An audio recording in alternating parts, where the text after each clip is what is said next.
also think, going back to the tie between the toxicity of that's inherent to church and Korean culture, it's like again, intentions were good. I know that for sure, but a similarity I see across the parenting I received at home and the churching I received in my church. There's a lot of teaching of what to think, but not how to think. Yeah. Right, and I think that kind of adds to this and is related because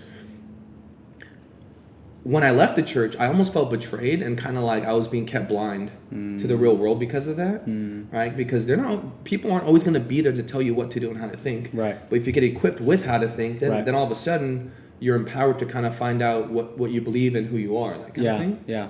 And so all that to say, so like from beginning to, I don't know, we're in high school, let's say, actually through college, I was very much bought into the institution of church.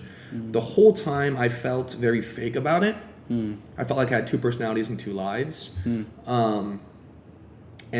the whole while, like, there were a lot of things I just didn't agree with, and things that made me feel not great about myself.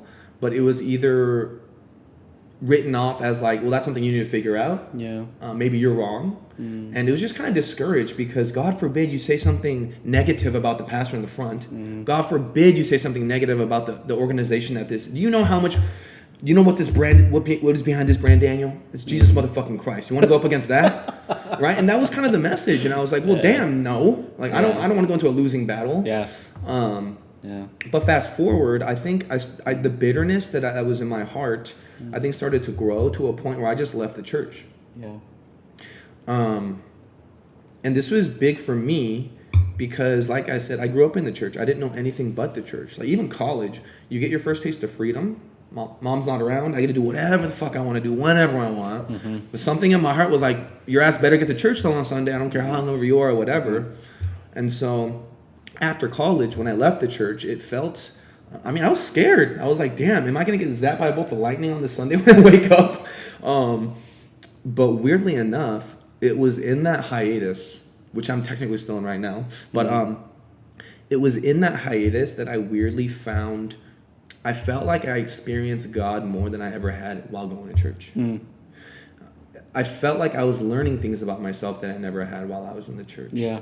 And so for people out there listening, I feel like a lot of my friends kind of fall in that same bucket where we grew up in the church. We know God is real. We know Jesus is real. We know there's something out there that's greater, higher power. But we simply are not even considering the thought of going back to church because of the scar tissue. Yeah. And so how do we reconcile that? How do we navigate that?